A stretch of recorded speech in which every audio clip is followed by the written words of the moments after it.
इस mixer grinder में ये कपलर ऊपर से घूम नहीं रहा है, जाम है। तो दोस्तों आइए इसको सर्विस करते हैं। सबसे पहले ऊपर का कपलर को बाहर निकालेंगे इस प्रकार।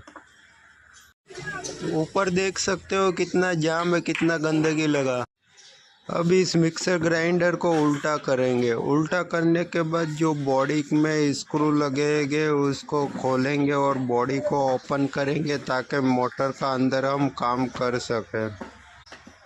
दोस्तों मिक्सर बॉडी को खोलने के लिए आपको लंबा पेचकस लेना होता है ताकि स्क्रू छोटा हो या बड़ा हो, आपको खोलने में बहुत ही आसानी रहती है लंबे पेचकस से। तो मेरे को दोस्तों लंबा पेचकस ही पसंद है।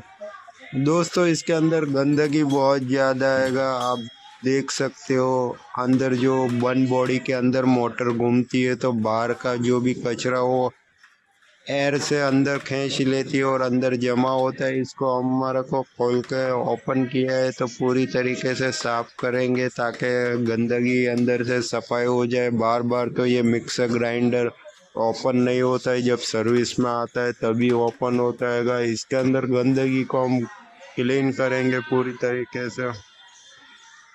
अगर मिक्सर ग्राइंडर को सबसे पहले चेक करना हो तो उसका वायर से शुरू करते हैं। वायरिंग पहले चेक करना है, उसका वायर कहीं से छूटा नहीं है और कोई जगह से इसको कोई वायर का फॉल्ट नहीं है। अगर आप सर्विस करते हो तो सबसे पहले वायर का जांच करें तो आपको मालूम पड़ सके कि इसमें प्रॉब्लम वायर में है, ताकि आप मोटर खोलने के लिए ज़्यादा मेहनत नहीं लगे। इसीलिए वो सबसे पहले वायर को चेक करना है। वायर को सीरीज बोर्ड में लगाना है, दोनों वायर को जॉइंट करना है और जॉइंट करने के बाद सीरीज बोर्ड में अगर लैंप चालू होता है तो वायर सही है, अगर लैंप बंद होगा तो वायर ख़राब होगा। तो वायर चेंज करने से मिक्सर ग्राइंडर चालू हो जाता है। ये इसका बात का आपको ध्यान रखना पड़ता है सर्विस के समय दोस्तों।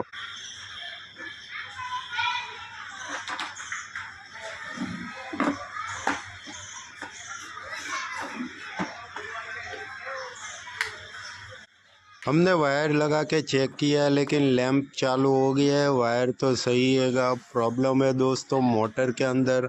मोटर में प्रॉब्लम होने के वजह से दोस्तों वायर में हम मेहनत करेंगे तो वायर तो ऑन बता रहा है, लेकिन फिर भी अब मोटर को खोलेंगे। मोटर खोलने के लिए सबसे पहले यहाँ पर 4 स्क्रू दिए गए, उस स्क्रू को लंबे पेचकस की मदद से बॉडी को ओपन करेंगे और मोटर का हिस्सा चेक करेंगे। पुरानी बॉडी अगर खोलते हैं तो इसके स्क्रू जो होते हैं कि वो बहुत ही जाम होते हैं। कि जाम होने के वजह से क्या है कि हमारा टाइम भी ज़्यादा लगता है इसको ओपन करने के लिए। और स्क्रू बहुत ही टाइट होने की वजह से दोस्तों जितना लंबा पेचकस होगा उतना आप ताकत कम करोगे तो ये आसानी से बॉडी खुल जाएगी। आप देख सकते हो हमने बॉडी खोल दिया है। उसके अंदर अब ऊपर से ज़्यादा गंदगी लगी है कि आर्मेशन और बुशिंग के पास, वहाँ से इस सपोर्ट पट्टी को बाहर निकालेंगे और गंदगी को भी पूरी तरीके से साफ करेंगे। जितना गंदगी होता है उतना मोटर जाम घूमता है। इसको यहाँ से ब्रश से पूरी तरीके से हमने क्लीन कर दिया है। क्लीन करने के बाद दोस्तों इसके अंदर जो होता है वो फ्री घूम रहा है आर्मेशन, हमने चेक किया। तो अब इसके अंदर थोड़ा सा ऑयल डालेंगे ताकि एकदम फ्री घूमने लगे। सिर्फ 2 बूंद ऑयल डाल के घुमाना है। मैं दोस्तों आपको दिखाता हूँ। इस मिक्सर ग्राइंडर ऑल मॉडल है। इसके अंदर जो ये आपको वाइट कलर का बॉडी में पाइप दिख रहा है, ये अंदर फंसाने आएगा पाइप को। ये एयर पाइप है दोस्तों। ये एयर पाइप क्या काम आती है दोस्तों मैं आपको बताता हूँ। जब आप मिक्सर ग्राइंडर को घुमाते हो, मसाला जब पीसती है तो मोटर हीट होती है कि जो गर्म मोटर होने के कारण इसके अंदर जो हीटिंग होता है वो मोटर से बाहर निकल जाए और मोटर ठंडी हो जाए, इसलिए इस प्रकार पहले एयर का पाइप रखते थे। आजकल के नए मिक्सर ग्राइंडर में ये चीज़ आपको दिखाई नहीं देगी। ऑल मॉडल का जो मिक्सर ग्राइंडर होता है उसी में ये एयर पाइप दिया रहता है दोस्तों। आप सोचोगे क्या ये चीज़ क्या है, पहली बार हमने ये देखा है, तो मैं आपको इसकी जानकारी आपको दे दिया है कि ये एयर पाइप है। ये मोटर के अंदर हमारे को कार्बन खोल कर चेक किया तो मालूम पड़ा कि कार्बन भी घिस गया हैगा। इसके अंदर दो साइड कार्बन आते हैं, एक राइट साइड आता है और एक लेफ्ट साइड आते हैं मोटर के अंदर। ये दोनों कार्बन को हम बाहर निकालेंगे ताकि इसके अंदर दोनों कार्बन चेक किया तो मालूम पड़ा कि दोनों ही कार्बन घिस गए और मोटर इसी वजह से स्लो चल रही थी। तो दोस्तों अब नए कार्बन फिटिंग करेंगे और मोटर की स्पीड भी बढ़ जाएगी। स्पीड ये कार्बन के हिसाब से बढ़ती है, अगर कार्बन घिस जाते तो मिक्सर ग्राइंडर की स्पीड कम हो जाती है और नया कार्बन डाल दोगे तो इसकी स्पीड भी बढ़ जाएगी। हम कार्बन बाद में बदलेंगे, पहले जो इसका बॉडी खुला हुआ है इस बॉडी को हम फिटिंग करेंगे ताकि बॉडी फिट हो जाने के बाद कार्बन लगाना आसान रहता हैगा।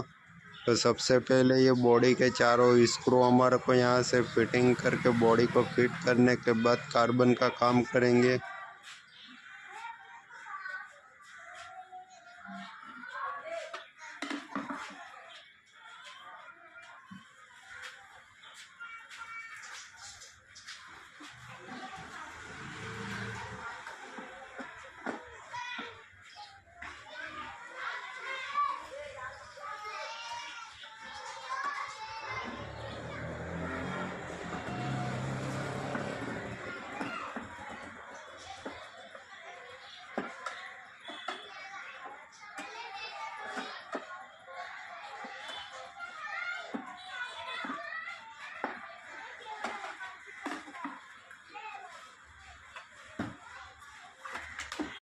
इस चीज़ को दोस्तों कार्बन कहते हैं। यही कार्बन होते हैं कि जो मोटर के दोनों साइड एक एक लगते हैं, स्प्रिंग भी आती है इसमें। कार्बन को फिट करने के लिए हमारे को मोटर ओपन करना नहीं पड़ेगा, यहाँ ऊपर से ही कार्बन आपको आसानी से फिटिंग हो जाता है। इस प्रकार कार्बन को लगाने के लिए सबसे पहले आपको अंदर कार्बन का हिस्सा डालना पड़ेगा और पीछे की ओर स्प्रिंग आती है कि स्प्रिंग डालने के बाद ऊपर दोनों साइड लॉक आते हैं कि उस लॉक को फंसाना है ताकि कार्बन सड़क के बाहर ना निकले। इस प्रकार दोस्तों कार्बन उसको फिटिंग किया जाता है। यहाँ पर दोस्तों हमने पूरी तरीके से दोनों साइड का दोनों कार्बन को फिटिंग कर दिया हैगा। कार्बन बरोबर चेक करना हैगा, ज़्यादा फिट है कि लूज़ है, लूज़ नहीं रखना हैगा। जितना फिटिंग होता है उतना बढ़िया रहेगा दोस्तों। फिर हमने फिट कार्बन करने के बाद अब सीरीज बोर्ड में चेक किया तो इसमें लैंप सिल का और ये चालू बता रहा है।